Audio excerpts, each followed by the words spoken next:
Syarat yang pertama, hendaknya kita memahami apa yang kita ucapkan.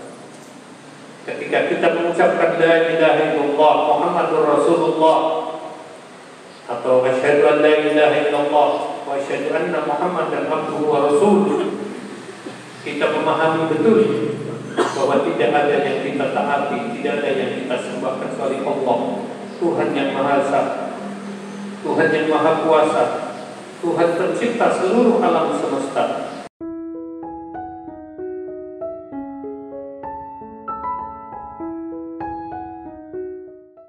Kepada Ustaz Insyur Syarif Bashir, kami persilahkan.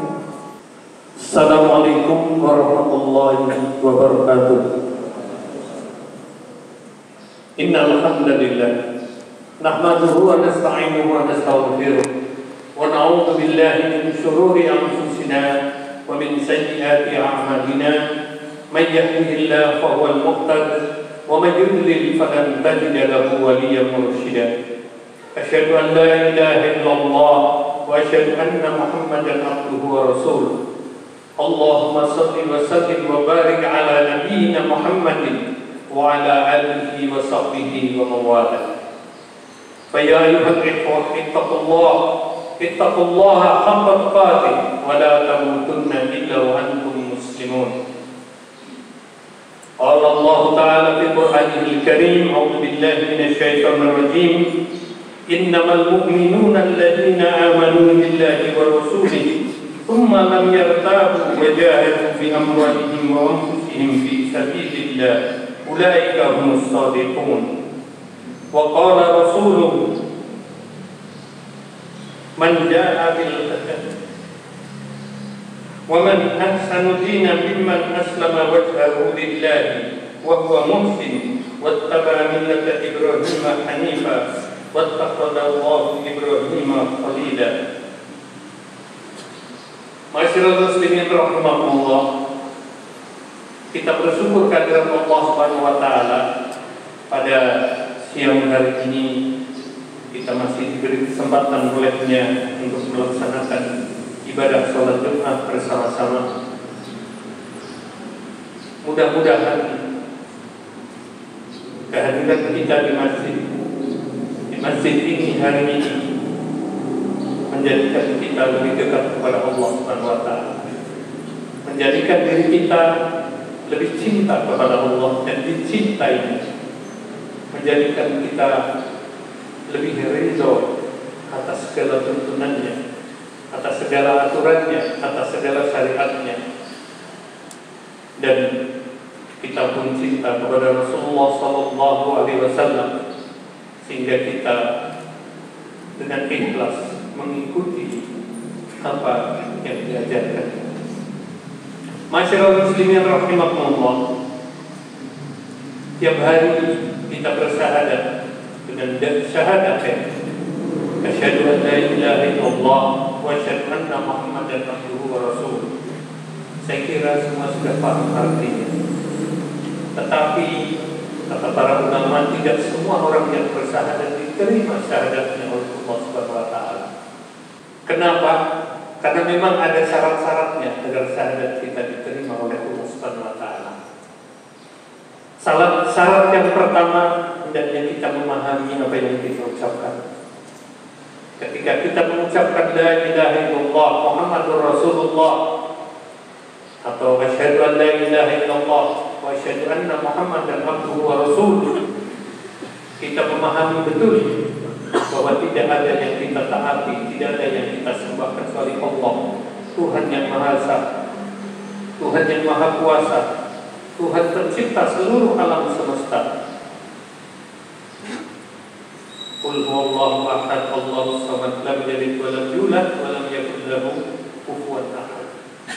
Begitu juga Rasulullah Muhammad, beliau adalah utusan Allah yang beliau ajarkan kepada kita bukan berasal dari hawa nafsunya. Wa may yantiqu 'anil hawa in huwa illa wahyun yuha. Apa yang beliau sampaikan Allah yang bukan dituntun dengan wahyu dari Allah Subhanahu wa taala. Ketika beliau menyuruh sesuatu, itu adalah perintah dari Allah. Ketika beliau melarang sesuatu, itu adalah perintah dari Allah. Ketika beliau mengajarkan sesuatu, itu datang dari Allah Subhanahu wa Ta'ala. Jadi syarat yang pertama hendaknya kita memahami bahwa apa yang kita ucapkan seperti kalimat syahadat itu adalah sumpah kita, janji kita kepada Allah, dan mengerti maksud kalimat itu.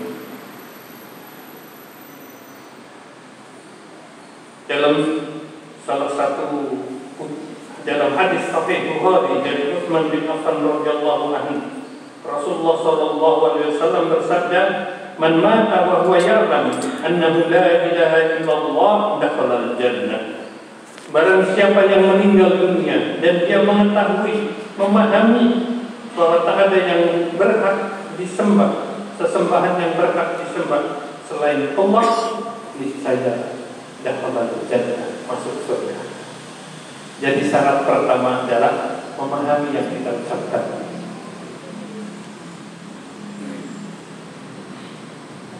Yang kedua, hendaknya jangan ragu-ragu.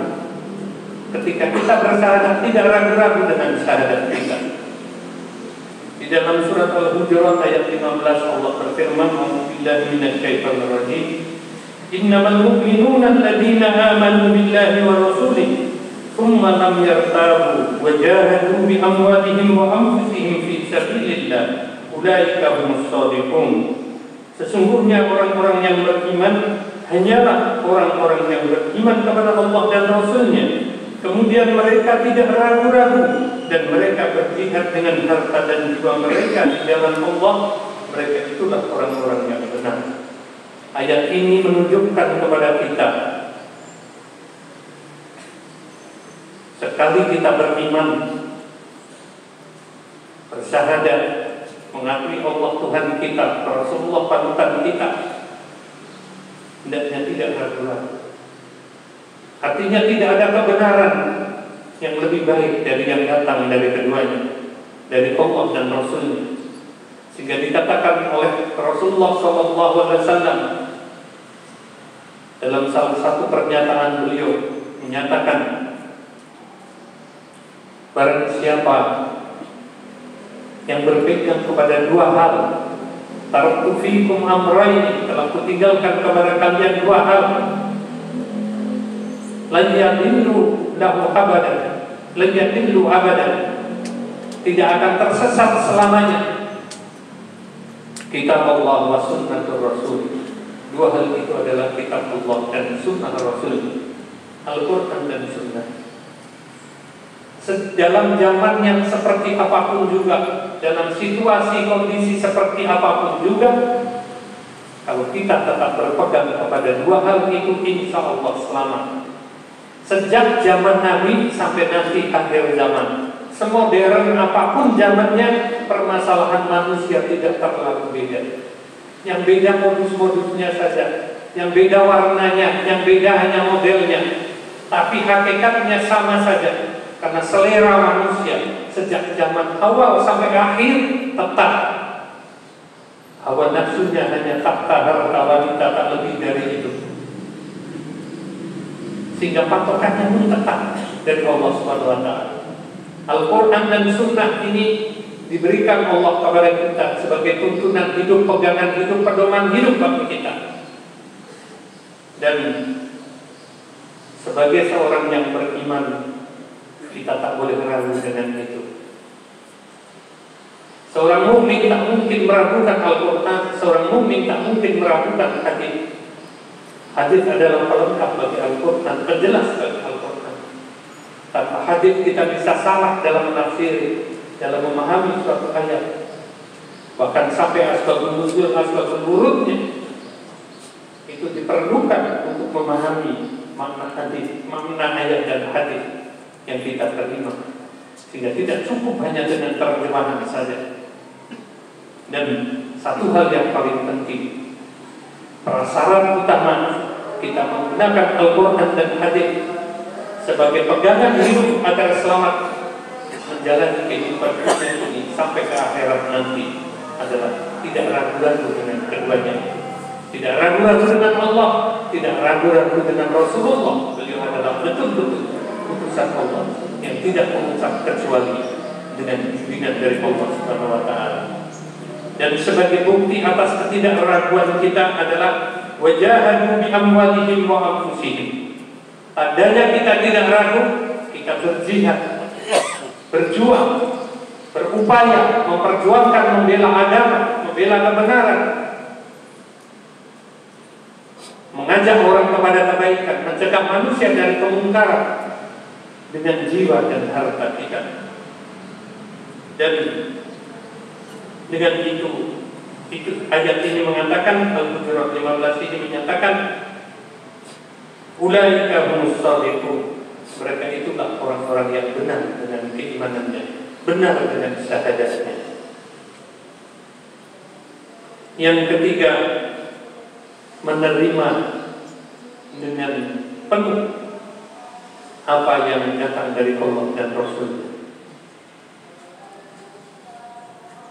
Kita sebagai mukmin, sebagai muslim, tugasnya adalah mengimani dan mentaati apa yang datang dari Allah dan Rasulnya. Sami'na wa ata'na. Kita tidak ditugaskan untuk menjadi juru sortir ayat Allah. Bukan, tidak boleh kita menjadi termasuk seperti orang-orang Yahudi yang disindir Allah dalam Al-Quran. Alladzina yu'minuna bi ba'din wa yakfuruna bi ba'dil kitab. Ulaika kafiruna haqqan.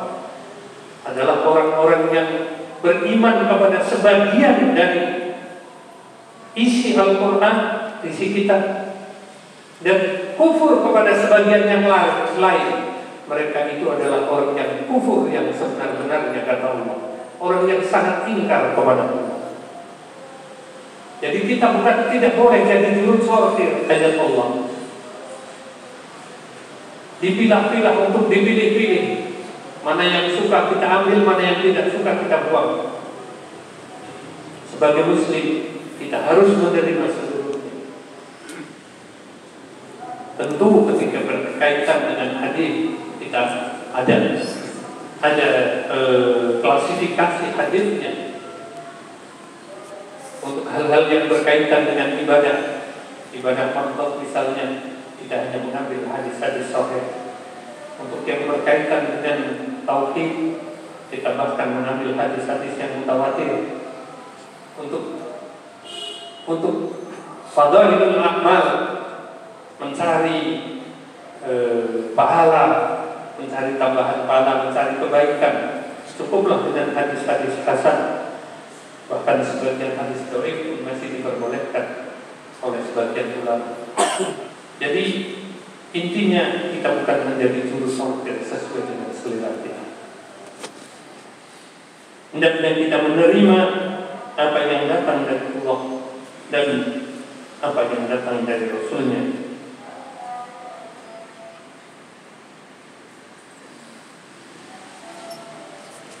Yang keempat, berserah diri untuk diatur oleh Allah dan Rasul. Di dalam surat Az-Zumar ayat 54,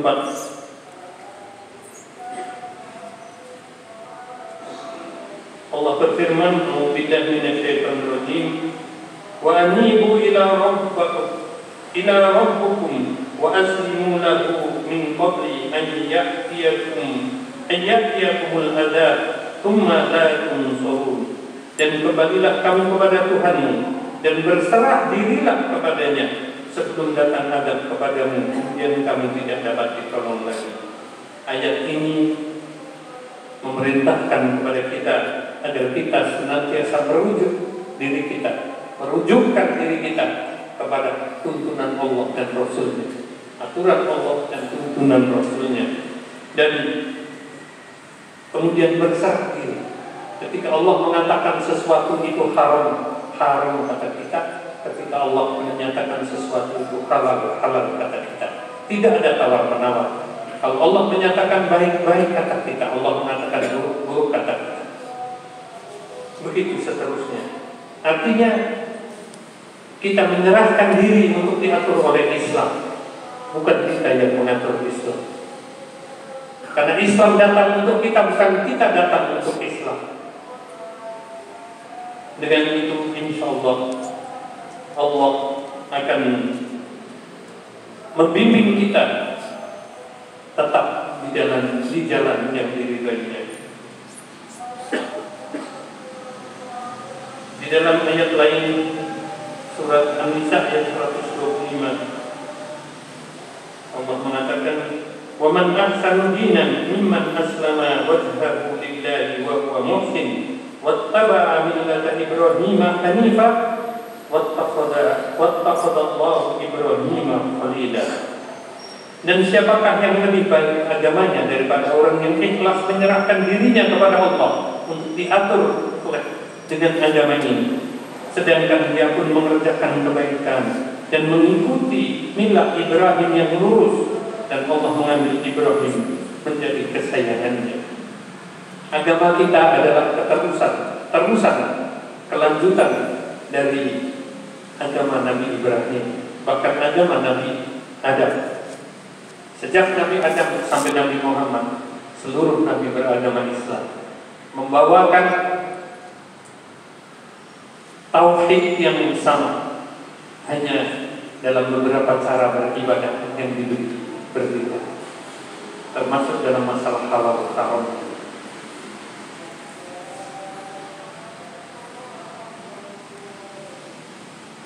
Dan Allah telah mengambil Ibrahim menjadi kesayangannya. Kalau kita ingin menjadi kesayangan Allah, ikutilah jalan yang sudah dijalani oleh Nabiullah Ibrahim alaihissalam. Dan itu jalan yang diikuti oleh Rasulullah SAW. Dengan mengikuti jalan Rasulullah SAW, kita telah mengikuti jalan Nabi Ibrahim, kesayangan Allah. Dan Rasulullah Muhammad SAW adalah kesayangan Allah yang paling utama. Dan yang kelima, jujur menerima dari hatinya. Untuk menerima Allah sebagai Tuhan kita dan Muhammad sebagai Rasulullah utusan Tuhan. Dalam Sahih Bukhari dan Muslim dari Mu'adz bin Jabal radhiyallahu anhu, Nabi sallallahu alaihi wasallam bersabda, "Ma min ahadin yashhadu an la ilaha illallah wa anna Muhammadan abduhu wa rasuluhu sadaqan min qalbi illa haramahu Allahu 'alan nar." Tidak seorang pun yang bersaksi bahwa tidak ada sesembahan yang berhak disembah selain Allah dan Muhammad adalah hambanya dan utusannya, yang kalimat itu keluar secara jujur dari hatinya, melainkan Allah akan haramkan dirinya dari api neraka. Artinya kita harus jujur betul-betul. Apa yang kita ucapkan dari lisan kita, itu yang ada dalam hati kita, bahwa la ilaha illallah, tidak ada Tuhan yang aku sembah kecuali Allah, dan Nabi Muhammad adalah utusannya, yang dengan ikhlas kita ikuti tuntunannya. Barakallahu li wa lakum fil Qur'anil Karim wa nafa'ani wa iyyakum bima fihi minal ayati wa dzikril hakim wa taqabbalallahu minni wa minkum tilawatahu innahu was-sami'ul 'alim.